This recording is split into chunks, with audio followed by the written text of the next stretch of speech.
Vamos a pedir ayuda a Dios, hermanos, amén. Oramos juntos todos. ¿Ya no tienen otra cosa que hacer? Nada. Vamos a orar entonces, hermanos. Padre, te damos gracias, Señor, porque hoy podemos acercarnos a ti. Tu palabra dice que tenemos un gran sumo sacerdote que traspasó los cielos, que se compadece de nuestras debilidades, porque Él fue tentado en todo, pero sin pecado. Y por eso es que ahora podemos acercarnos a ti, rogarte, Señor, pedirte y darte gracias por todo, Señor. Entendemos, amado Señor, en el mundo en el que vivimos, donde el engañador, el adversario, el diablo, ese potente ángel caído, Señor, tratará de burlarse de tu pueblo y aún, Señor, de engañarnos si fuese posible, porque nosotros juzgaremos a esos ángeles caídos. Y ese perverso, vanidoso, no desea que nuestras voces sean en juicio en contra de él en el día final. Amado Rey, te rogamos, Señor, que nos hagas en humildad poder recibir tu palabra, y no solo recibirla, Señor, sino en realidad estar listos para tenerla, Señor, y procurar, amado Señor, meditar en ella, agradecerte y vivir en reverencia, Señor. Hemos entendido que la salvación no es por la obediencia nuestra, sino la obediencia de Cristo, y Él alcanzó en la cruz del Calvario, Señor, en su máximo, Señor.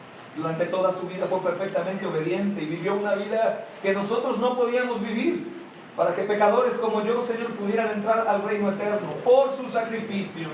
Y como dice, Señor, el apóstol Pablo, no por obras para que nadie se gloríe, sino solo por gracia, por medio de la fe. Y esta fe no es nuestra, sino es un don tuyo. Así que te daremos a ti la gloria, Señor, porque la salvación es solo tuya.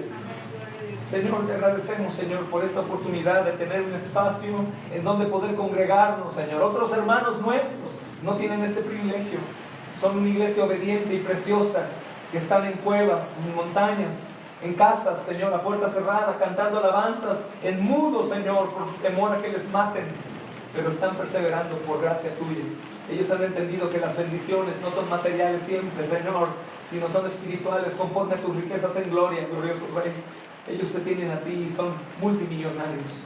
Te agradecemos por esta noche, Señor, hermosa, que nos permites meditar en tu palabra.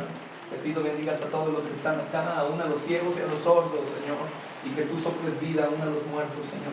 Gracias por todo, mi Señor, en Cristo Jesús. Oramos, amén. Amén. Hermanos, creo que no voy a salir del tono que el hermano Carlos ha estado enseñando. Aunque ha estado meditando mucho en el Evangelio estos últimos tiempos, está preparando una serie expositiva secuencial en el Evangelio de Juan. Hermanos, tienen que agradecer mucho el que puedan recibir de parte de la iglesia, hermanos, una predicación expositiva. Probablemente no todos saben que es una predicación expositiva, y a lo mejor hasta el nombre les suena extraño, porque estamos acostumbrados a predicaciones temáticas, temas en particular, que los predicadores usan versículos, los meten a la licuadora, los revuelven y después te los enseñan para poder defender lo que quieren enseñar. No malintencionado, pero es muy probable, hermanos, que los textos que ellos usaron no estaban en el contexto que Dios quería hablar.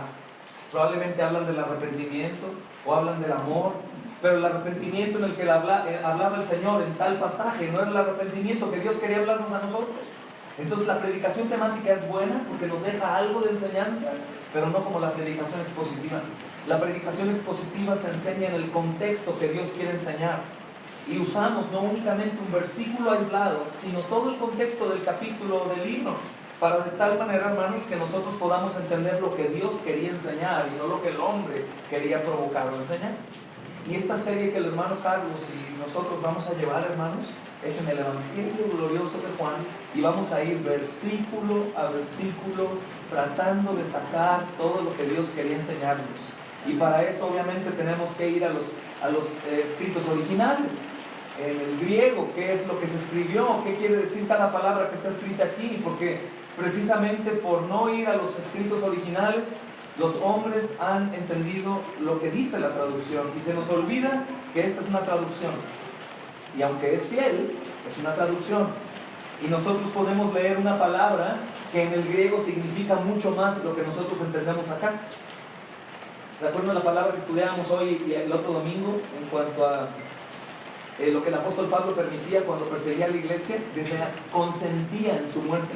Y nosotros vemos consentir y decimos, bueno, pues él estaba ahí, pero consentir en el griego quiere decir más. Quiere decir que el apóstol Pablo estaba con gozo. Consentir en el griego es alguien que está feliz por lo que está haciendo. Y tú no te hubieras imaginado a Pablo riéndose por la persecución cristiana, ¿no? Él se reía y se gozaba de ver cómo morían, hermanos.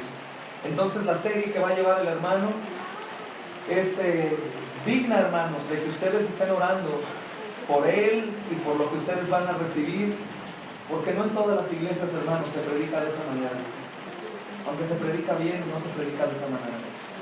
Y creemos que es la manera en cómo el Señor quiere que enseñemos, porque la Biblia misma está escrita de esa manera, de manera expositiva. El consejo que Dios daba inspirándolos, ellos lo iban escribiendo. Entonces el consejo que Dios dio a ellos, nosotros queremos enseñarlo a ustedes de la manera en cómo Dios lo reveló. ¿Amén? ¿No fui tan confuso para la explicación? Okay. Vamos a abrir, hermanos, la Biblia en Romanos, capítulo 8. Si tú te has preguntado cuál es el libro más importante para la mayoría de los teólogos de la Biblia, Romanos. ¿Sabías eso? Y el capítulo que es como la joya del anillo es el capítulo 8, hermanos. Sobre todo porque derrumba por completo la salvación por obras y manifiesta la soberanía de Dios en salvación y en todas las demás cosas,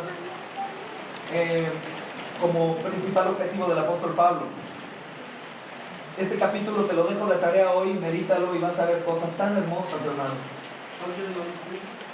El capítulo 8, versículo 32, hermanos, comienza diciendo esto: el que no escatimó ni a su propio hijo, el que no escatimó ni a su propio hijo, sino que lo entregó por todos nosotros, ¿cómo no nos dará también con él todas las cosas? Escucha lo que dice a continuación. ¿Quién acusará a los escogidos de Dios? Dios es el que justifica. ¿Quién es el que condenará? Cristo es el que murió, mas aún también el que resucitó, el que además está a la diestra de Dios, el que también intercede por ¿quiénes? Por nosotros. Por nosotros. ¿Quién entregó a su hijo?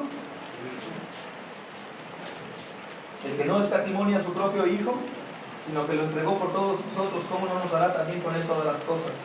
¿Quién acusará a los escogidos de Dios? Dios es el que justifica.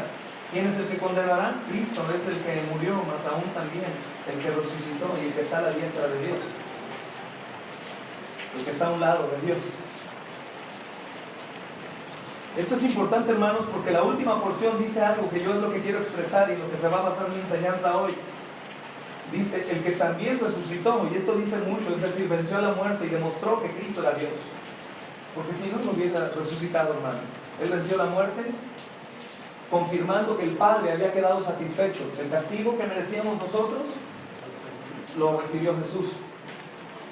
Y al recibir el castigo, hermanos, Él paga la cuenta nuestra. Por eso dice, ¿quién es el que condena? Cristo es el que murió. Y esto es de gran aliento, hermanos, porque en la mayoría de las iglesias, me atrevo a decir, el 90% de las iglesias en el mundo enseñan que la salvación es por gracia, por medio de la fe, más algo.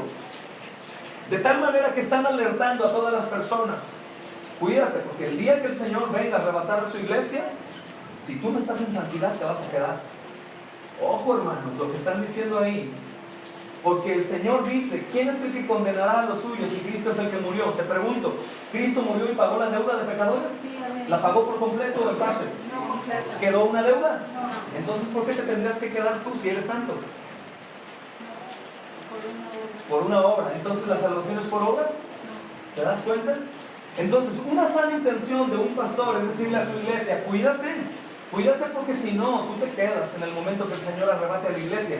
Espérame. Entonces, cuando me dices que me cuide, es que yo haga tantas obras para que cuando el Señor Jesús llegue y me vea, me tome por mis obras, ¿verdad? Entonces, ¿soy salvo por qué?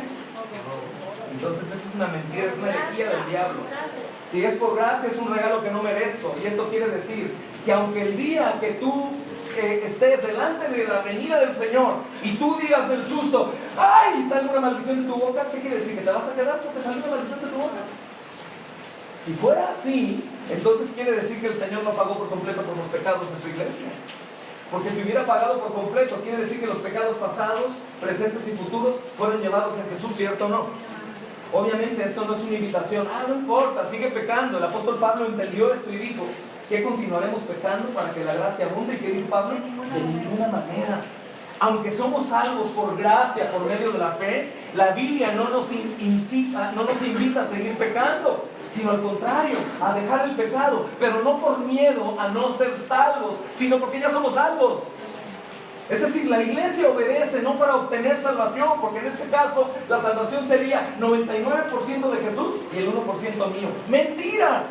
La salvación completa es de Cristo, ¿cierto o no? ¿O le hizo falta algo a la sangre de Cristo?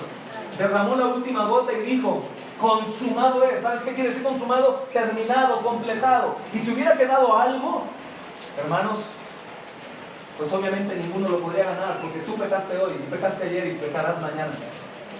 ¿Cierto o no? ¿O me equivoco y eres un completamente hombre y mujer perfecta que nunca peca? ¿Pecaste hoy o no? Te aseguro que sí.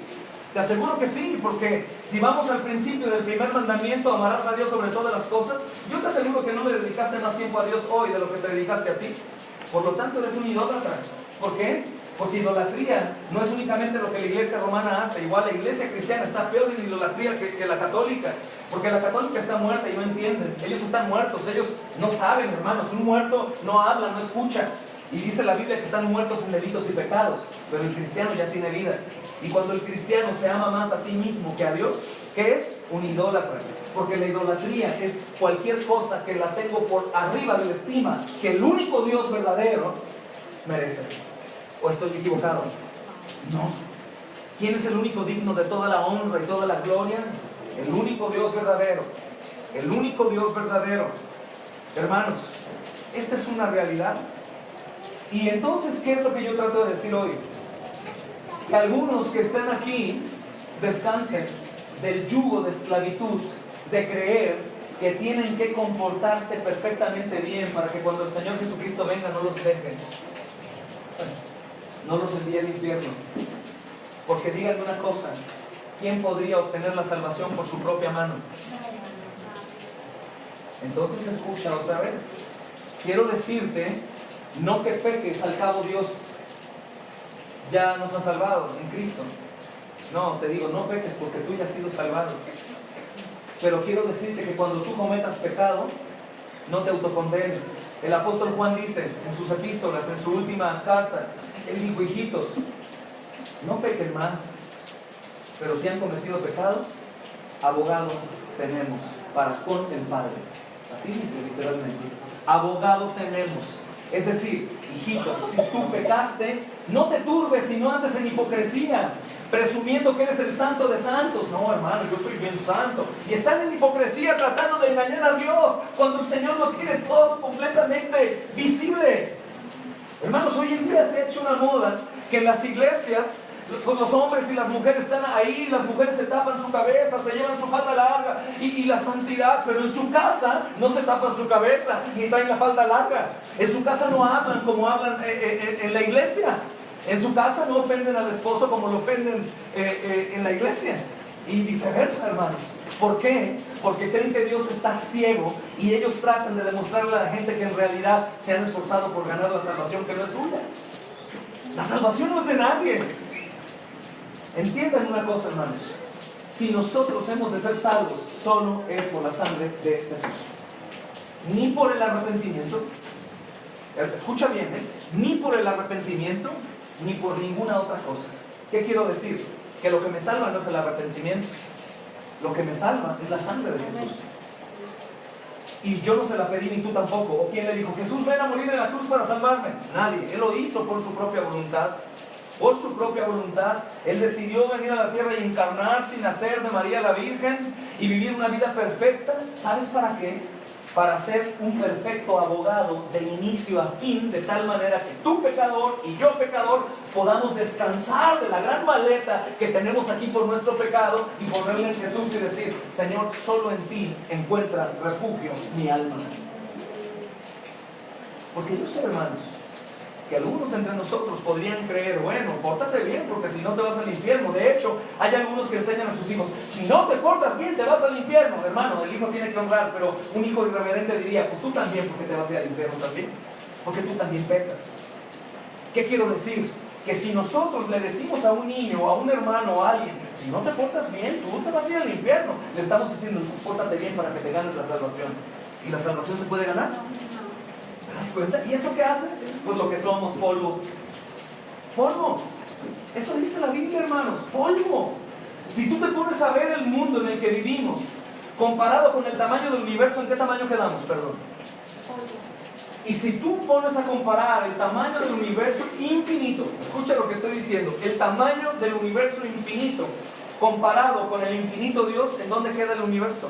Dentro del mismo Dios. Dios es tan grande y tan soberano que no necesita ni tu ayuda ni la mía. Él hace la obra por completo. Entonces, hoy quisiera que nos enfocáramos en un estudio muy importante para el descanso de tu alma. Y le he titulado a esta porción, que no creo terminar hoy, pero después pediré ayuda a los hermanos para que me permitan continuar. Nuestro exaltado abogado. Nuestro exaltado abogado. En su rol de mediador. Hermanos, según la Escritura, que es nuestra regla de fe, hermanos, nuestra autoridad por completo, si la Biblia lo dice, lo creo, si no lo dice, no lo creo. Cristo está actuando como abogado por su pueblo. La palabra abogado, hermanos, viene de la palabra latín advocatus. Y advocatus quiere decir hacia, vocare, llamar. Y se refiere a uno que es llamado por otro para alegar en su caso o en su causa. Es un abogado, es alguien que está de intercesor.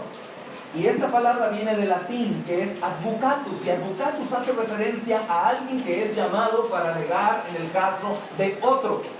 Alguien que va a defenderte, alguien que tiene la capacidad de defenderte. Y en el griego, hermanos, la palabra que se traduce abogado es parakletos. Y parakletos se refiere a alguien invocado o llamado al lado de otro para ayudar o alegar en la causa ante un juez.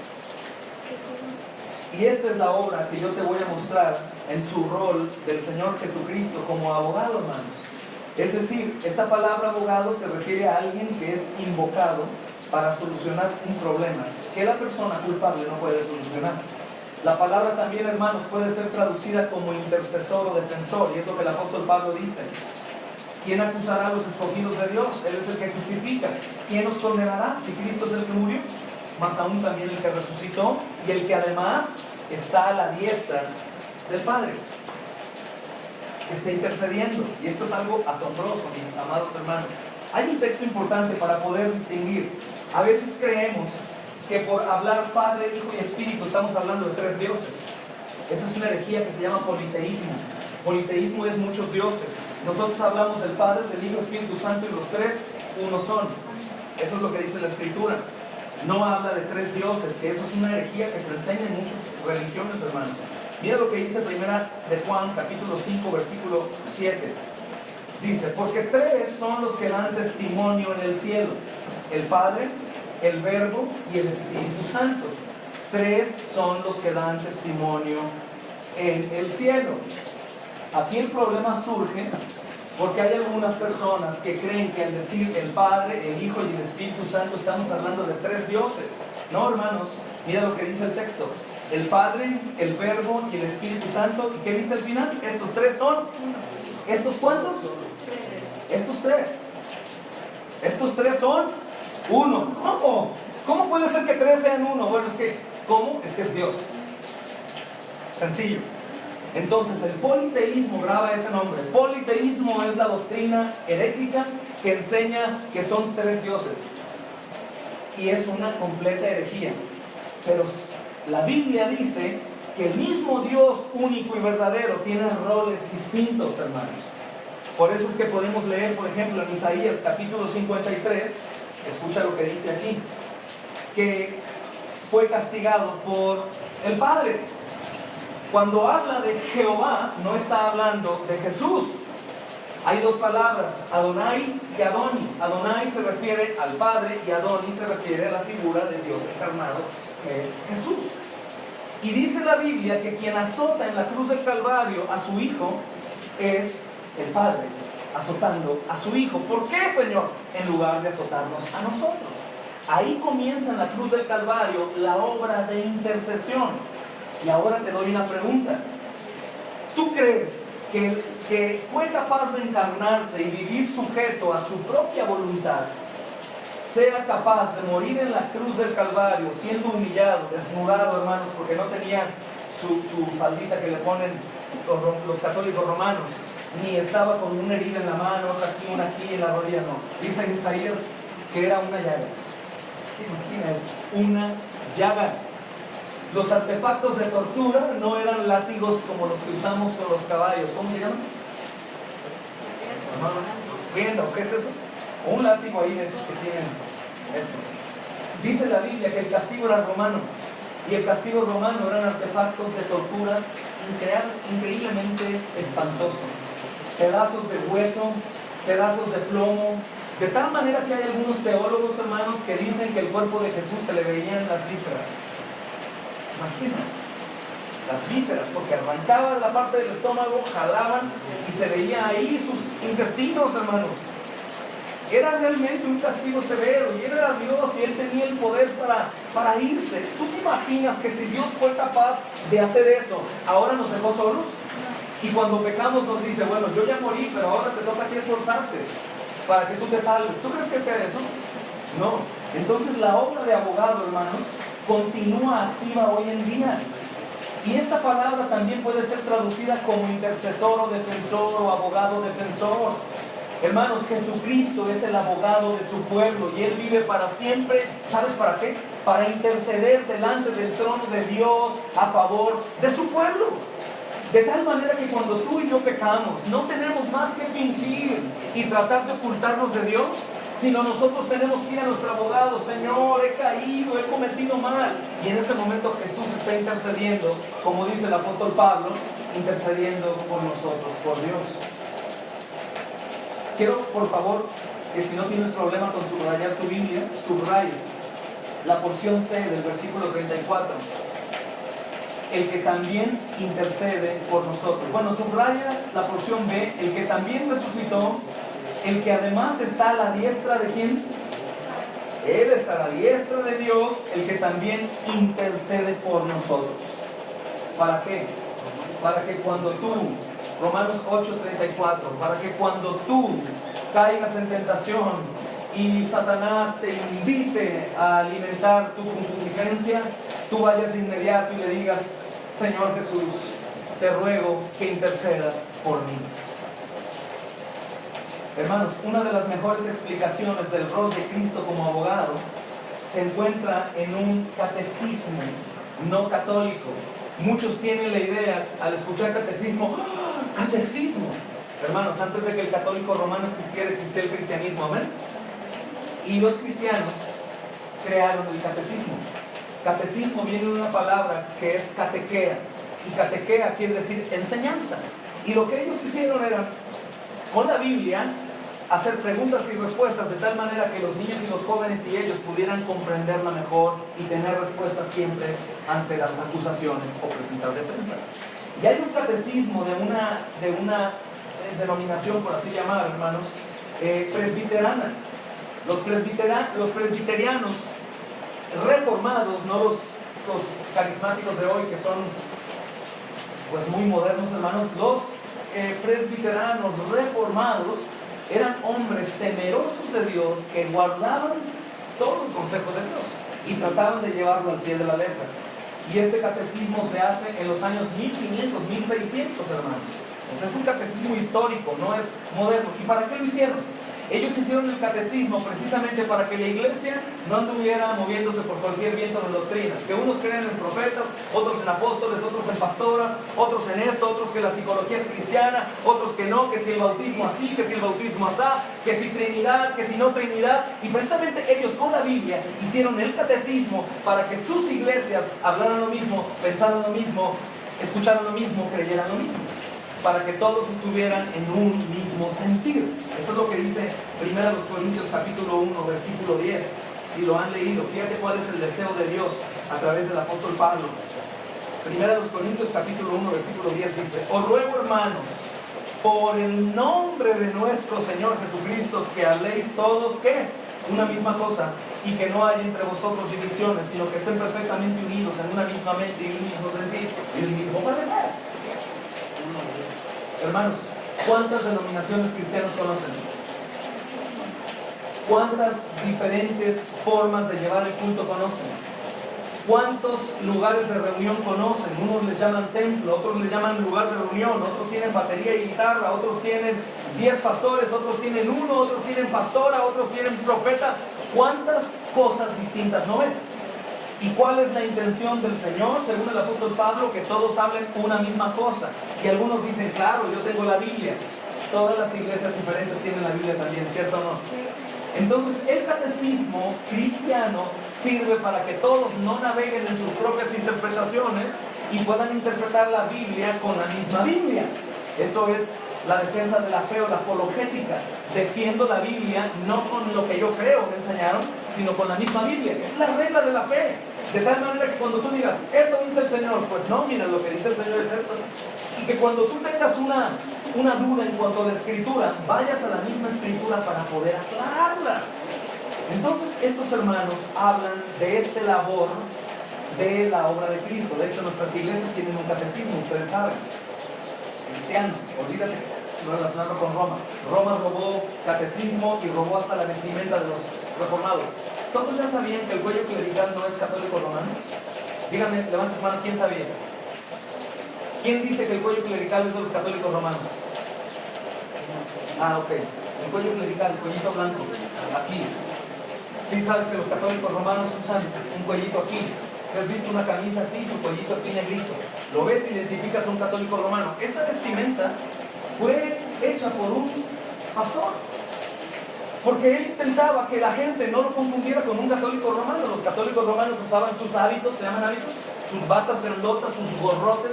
Y él dijo, me confunden, como soy un predicador me confunden. Oh, ya sé, voy a hacer una prenda que me identifique. Y el cuellito que se ponen aquí hoy los romanos, que lo robaron, simboliza la esclavitud de Pablo, el billete. Entonces los pastores de tiempo atrás, ellos lo usaban para que la gente dijera, estos son predicadores cristianos y no católicos romanos. Ellos también robaron el catecismo. Ellos escuchaban de los cristianos, veían su fe, la persecución, los veían fuertes, y dijeron, préstamelo para acá, y agarra esto para acá. Y hoy en día tú sabes que la Iglesia Católica Romana se basa más en el catecismo suyo, antibíblico, que en la misma Biblia. El catecismo cristiano no, hermano, se basa completamente en las Escrituras. Y una de las preguntas de este catecismo, después de esta larga introducción, es la pregunta 55. Tú puedes buscar en internet, Catecismo de Westminster. Y la pregunta 55 pregunta para los niños y jóvenes, ¿cómo intercede Cristo? Y los niños tienen que memorizar la respuesta y dicen, Cristo intercede apareciendo en nuestra naturaleza continuamente delante del Dios, como dice aquí el 8:34, quien intercede por nosotros ante Dios, y por el mérito de su obediencia y su sacrificio en la tierra, para declarar su voluntad de haberlo aplicado a todos los creyentes, para responder por las acusaciones hechas contra estos, en procurarles la quietud de conciencia a pesar de las caídas diarias, así como el acceso con toda confianza al trono de la gracia y la aceptación de sus personas y servicios a Dios. Amén. ¿Qué quiere decir? Que lo que hace Cristo, como dice el apóstol Pablo, quien intercede delante de Dios por nosotros, es esto. Recuerda que tiene una naturaleza humana, encarnada. Él resucitó con carne, por eso les digo, tocan mis heridas, porque tiene carne y hueso. Resucitó de la tumba con cuerpo, no como fantasma. Él está intercediendo de tal manera que tú y yo, cuando caemos en pecado, recordemos que Jesús está intercediendo y recordando, el Dios de gloria, el Dios invisible, tiene ira por el pecado, y cuando el Dios de ira nos va a aplastar por pecadores, Jesús dice, ¡hey, yo ya pagué por ellos! ¡Yo ya pagué con mi sangre! Y también nos dice, acérquense pecadores al trono de la gracia para alcanzar misericordia. Mis hermanos, la obra de abogado de Cristo es lo que hace posible que nosotros cuando pecamos hoy podamos dar culto hoy y no ser destrozados. Hermanos, se lo he explicado en estos últimos meses. El pueblo de Israel era el único pueblo de Dios. El único. Hoy en día toda lengua y nación confesará que Jesucristo es el Señor. Pero en ese entonces Israel. Pero cuando Israel pecaba, Dios los castigaba y los mataba, hermano. Cuando adoraron al becerro de oro, le dijo a Moisés y Aarón: maten a todos los que le adoraron con espada. Dios mismo ejecutando a su pueblo. Aarón recibió el primer sacerdocio y sus instrucciones fueron, hermanos, rigurosas. Los hijos de Aarón heredan el sacerdocio, entonces ellos comienzan a hacer cosas. Dice que presentaron un pueblo extraño, quién sabe qué cosa, pero Dios los mató. Entonces, ¿dónde está esa justicia? ¿Por qué si tú y yo hoy pecamos, por qué no somos destazados por la furia santa de Dios? Porque tenemos un abogado, como dice Pablo, hermanos, quien intercede por nosotros delante de Dios, porque está a la diestra. Jesús encarnado, hermanos. Ese es el rol de Dios Hijo, Dios encarnado, el rol de interceder delante del Dios invisible que se hizo visible a través de Jesús. Esto es fabuloso, hermanos, para nosotros, porque, insisto, ¿quién no pecó hoy y quién no pecó ayer? Todos. ¿Y por qué estamos aquí? Porque Jesús intercede por nosotros. Hermanos, antes de continuar con este estudio, es muy importante señalar que la verdad de la intercesión que continúa de Cristo por su pueblo no significa que Jesús está de rodillas clamándole a Dios. Hermanos, recuerda que cuando no entiendas cómo que Jesús está a la diestra de Dios, porque eso dice el texto, ¿cierto o no? En todas las Biblias dice eso o no. Está a la diestra de Dios. ¿Quién está? Jesús. Ay, ¿cómo? Si Jesús es Dios. Ok, te hablo de roles. Primera de Juan 5:7 dice: porque tres son los que dan testimonio en el cielo y en la tierra: el Padre, el Verbo, el Espíritu Santo. ¿Cómo sabemos que el Verbo es Jesús? Porque dice el versículo 14, si no me equivoco, de Juan, capítulo 1, versículo 14: y el Verbo se encarnó y habitó entre nosotros y vimos su gloria como la del unigénito del Padre. Entonces, algo importante que rompe un tantito con no entender es que el mismo Juan dice: y los tres son uno. Uno solo. No son tres distintos, es uno solo con roles distintos. Hoy en día está con nosotros el Espíritu Santo. Es el que Jesús dijo: les envío al Consolador. Y el Espíritu Santo está aquí trayendo convicción de pecado, de arrepentimiento y de fe. Entonces, esta obra de intercesión es por la cual tú y yo estamos de pie, no por nuestro mérito, mi amado hermano. Algunos dicen: no, pues al menos yo ando en santidad, voy al culto y canto y diezmo y ofrendo, pero tú no. Bueno, no te preocupes, el Señor quiere enfermos y pecadores, no santos. ¿Sabes por qué no perfectos? Porque no existen. Él quiere gente pecadora llamada al arrepentimiento, que lleguen a sus pies y digan: Señor, te amo, yo no entiendo cómo yo pueda vivir algún día en tu reino. A lo mejor la gente piensa que sí, pero yo me conozco y tú también, y sabemos los dos que yo no soy digno de entrar al cielo. Porque tú sabes, hermano. Recuerda que hay 4 tipos de personas, y no lo olvides. Una persona es la que tú crees que las personas creen que eres. Escucha bien para que no te tragues. Una persona es la que tú crees que la gente cree que eres. La otra persona es la que tú crees, la que ellos creen que soy. La primera es la que yo creo que ellos creen que soy. La segunda es la que ellos creen que soy. En realidad ellos creen que soy. La tercera es la que yo creo que soy. Y la cuarta es la que Dios sabe que soy. ¿Y sabes cuál es la que yo tengo que buscar ser con toda honestidad? La que Dios sabe que soy. ¿Recuerdan cuando Jacob está luchando con Dios? Algunos predicadores enseñan este texto completamente fuera de contexto diciendo: y Jacob le ganó a Dios. ¿Tú crees que Jacob le ganó a Dios en una lucha? Lo que sucede es que él luchó con Dios y ganó cuando él confesó quién era. Jesús le dijo: ¿quién eres? ¿Cómo te llamas? Y Jacob estaba aferrado a quedarse callado. La primogenitura es mía, es mía. ¿Cómo te llamas? Oh, es mía, Señor, bendíceme. ¿Cómo te llamas? Está bien, Jacob. Y Jacob significa usurpador, mentiroso, ladrón, hipócrita. Y en ese momento el Señor le dijo: felicidades, has ganado, ahora eres Israel.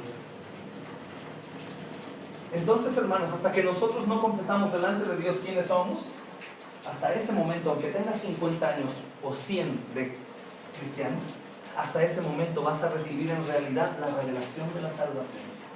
El justo por los injustos. No he venido a llamar a los sanos, ellos no tienen necesidad de médico, he venido por los enfermos, he venido por pecadores al arrepentimiento. Y en esa mente, hermanos, es por eso que vamos a buscar sus pies y adoración. Es por eso que cuando no se entiende esto, hermanos, hoy estamos viendo un montón de predicadores en Facebook que en lugar de predicar a Cristo te predican a tu pecador. Esfuérzate. Hay uno famoso que habla, a ver si saben quién es. Esfuérzate, tú puedes, el esposo especial y tu esposa es una flor. Entonces todos los pecadores, sí, ay, él me conoce, él es bueno conmigo. ¿Sabes qué está haciendo? Dándole más dulce al diabético. Está exhortando al pecador, tú mereces la mejor esposa, tú mereces el mejor esposo. En realidad, Dios te necesita. ¿Y qué hace? Que sigamos sin agradecer el sacrificio de Cristo y vivir en pecado como si fuéramos dignos de haber recibido el regalo de su Hijo, cuando ninguno de nosotros es digno, mis amados hermanos. Nadie merecería la salvación. Y la iglesia no necesita psicología, la iglesia necesita a Cristo. Que te hagan sentir bien, ¿sabes qué ocasiona? Que tú sigas pecando sintiéndote bien. Tampoco quiero decirte que la iglesia es puro golpe y látigo, no, hermanos. Una vez que estamos mutilados ahí por el poder de la palabra, el Señor Jesucristo dice, dame la mano, Pedro, te levanto otra vez y camina conmigo en el agua, ven conmigo, te amo.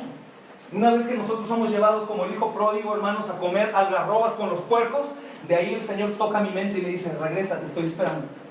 Y otra vez voy y el Señor me recibe. Hermanos, no necesitamos consejería psicológica. La psicología va en contra del cristianismo. La psicología dice el problema está fuera de ti. El cristianismo dice el problema está dentro de ti.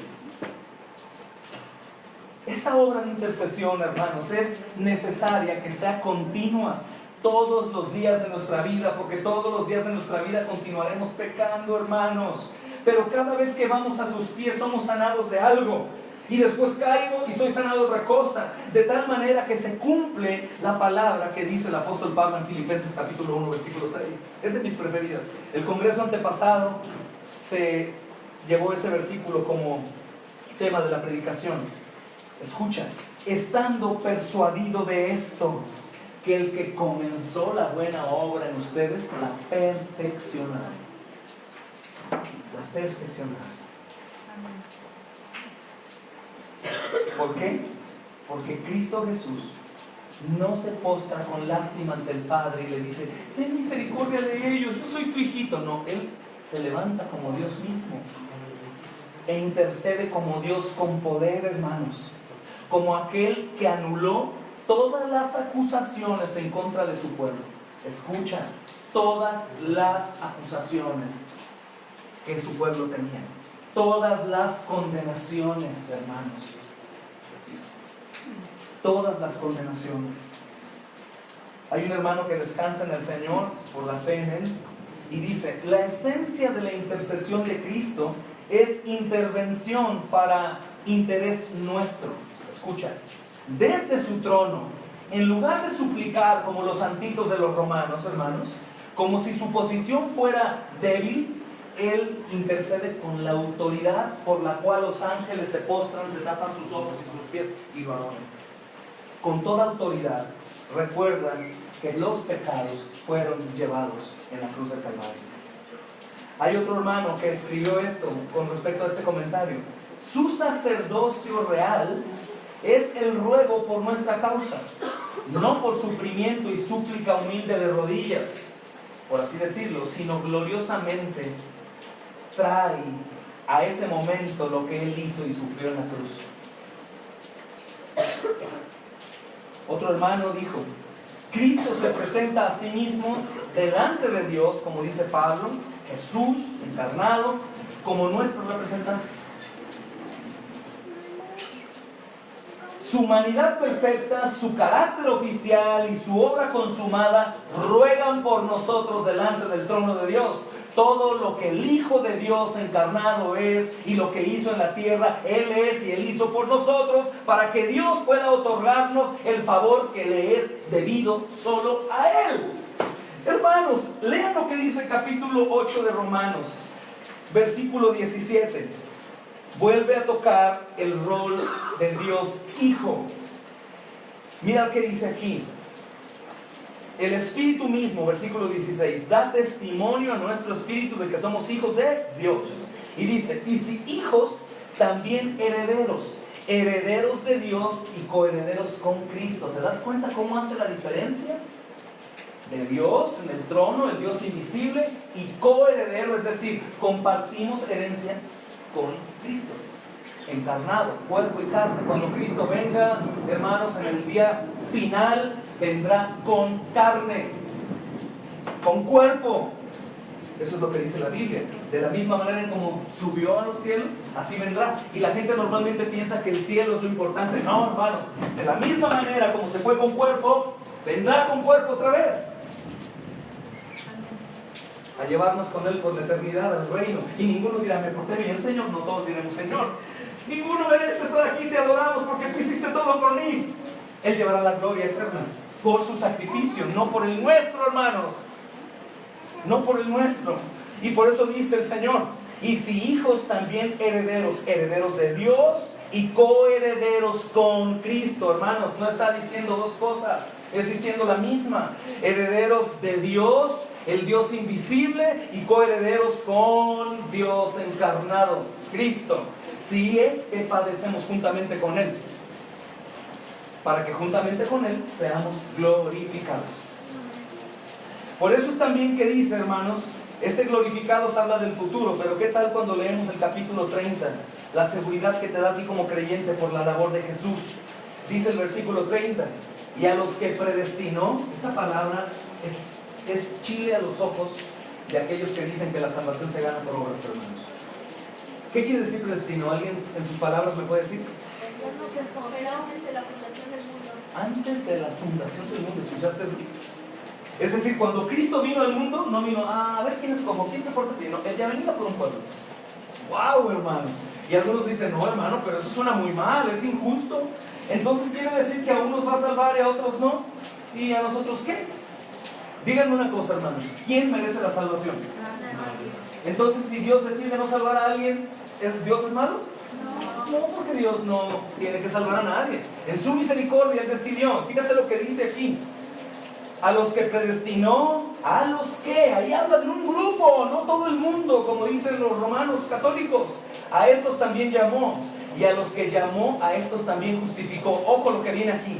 Y a los que justificó, a estos también glorificó.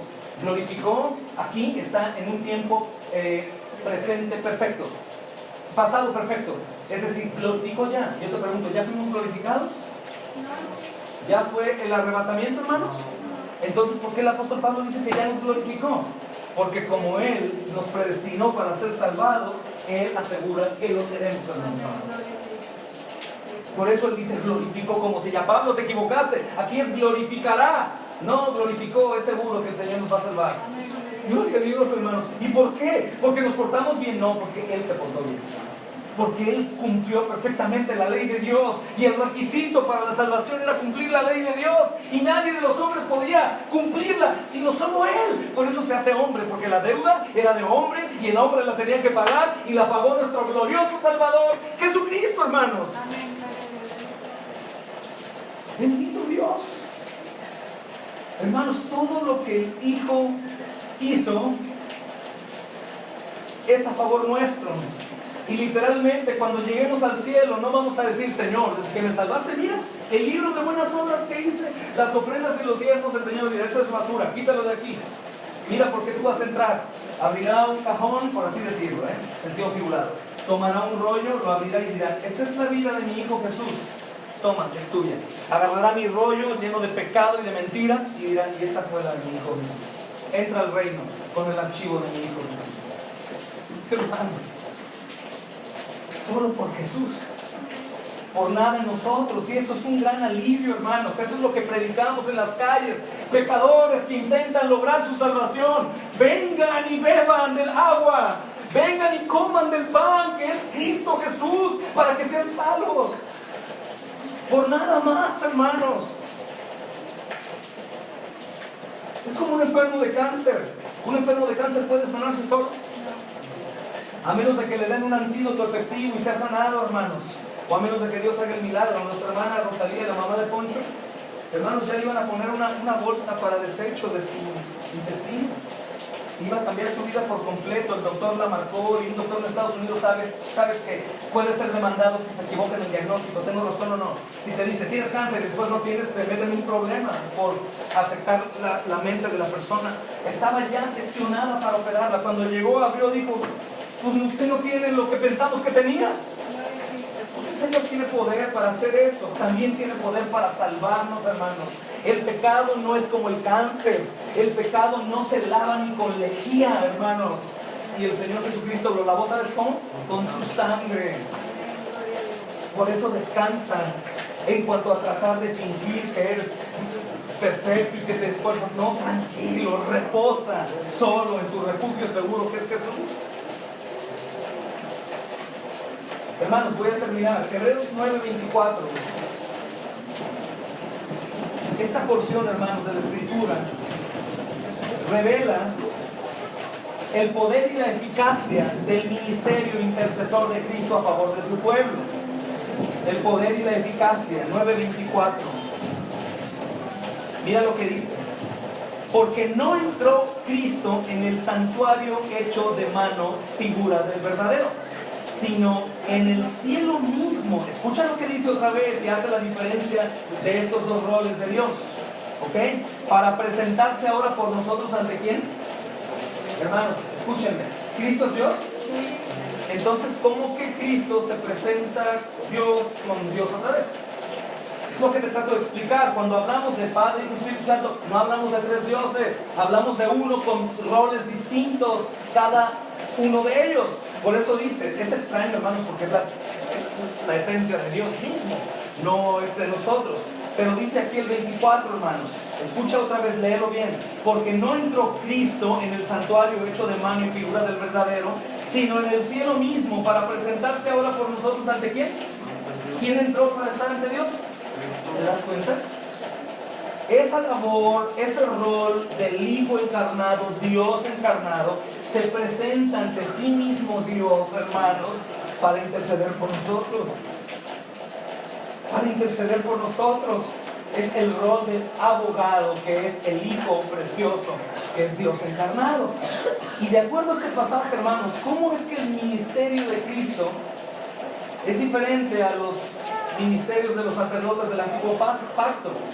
Los sacerdotes del antiguo pacto, como los sacerdotes de las iglesias religiosas paganas, hermanos, ellos se presentan a un lugar hecho por manos de hombre a presentar sacrificios. Pero aquí Cristo mismo ahora es el Cordero de la Pascua y Él mismo se pone a la mesa, Él mismo es sacrificado, nosotros comemos de esa carne y tomamos de esa sangre, hermanos, y ese mismo sumo sacerdote que es Jesús no se presenta en un templo, sino se presenta delante de la presencia de Dios. Para que no haya duda alguna de que Él está intercediendo. ¿Qué tan cerca está Cristo de Dios según este pasaje, hermanos? Porque no entró Cristo en el santuario hecho de mano, figura del verdadero, sino en el cielo mismo para presentarse ahora por nosotros ante Dios. ¿Qué tan cerca está? Hermanos, completamente cerca. Siempre han tenido perfecta comunión. Por eso la obra en la cruz, cuando Jesús dice: Padre, ¿por qué me has abandonado? Imaginen, si toda la eternidad están en esa perfecta esencia. En ese momento Jesús se sintió como el Salmo 22: Padre, ciertamente no soy hombre, soy gusano. Por nosotros, hermanos. Entonces, ¿cómo demuestra este pasaje su poder como abogado a favor nuestro, hermanos? Es asombroso. Es asombroso. El último texto que quiero que leamos, hermanos, para que se entienda bien que esta obra de abogado no me invita a pecar, sino al contrario, es 1 de Juan 2, que inicié leyéndotelo. 1 de Juan 2, capítulo 2, versículo 1 y 2. Es un consejo de un anciano, que es Juan, denominado a sí mismo el discípulo amado. ¿Sí saben en dónde dice discípulo amado? ¿En qué evangelio? Juan. En Juan. Qué hermoso Juan, ¿no, hermanos? Y después, es increíble, Juan narra que Pedro y él corren al sepulcro. ¿Y quién crees que llegó primero, Juan o Pedro? Juan. El mismo Juan, hermanos, él dice: yo era el discípulo amado. Ningún otro evangelio dice que Juan era el discípulo amado, sino el mismo de Juan. Qué bonito, hermano, él se sabía amado. Dice capítulo 2, versículo 1 y 2 de 1 de Juan. Escucha, hijitos míos, dice un anciano llamado Juan, estas cosas les escribo para que no pequen. Y si alguno hubiera pecado, abogado tenemos para con quién. ¿Y quién es el abogado? ¿Y Jesús intercede con quién? ¿Se dan cuenta, hermanos? No estamos hablando de dos dioses, estamos hablando de un Dios con tres roles diferentes.